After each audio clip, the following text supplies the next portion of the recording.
Julia Andrews sat on her bed, reading a novel. A decent novel. Nothing about it particularly grabbed her attention.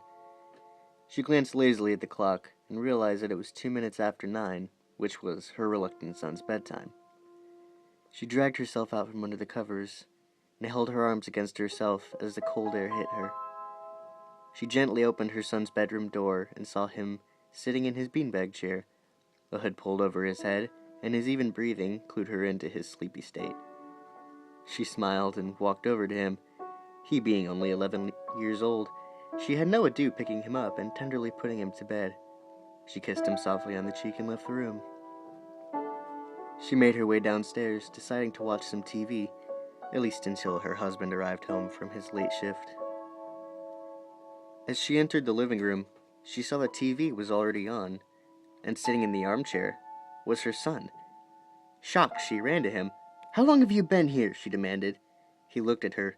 "About an hour. Why?" He seemed confused about her urgent manner.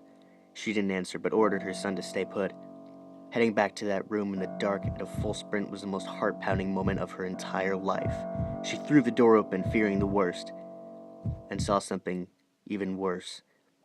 A little boy with glowing white eyes and a naturally wild smile was sitting up in her son's bed.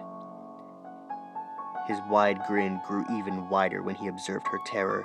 She tried to scream, but it caught in her throat. The boy, no, not boy, that thing, laughed maniacally and said, in a sickly sweet voice, "You forgot to read me a bedtime story, Mommy." And then he pounced.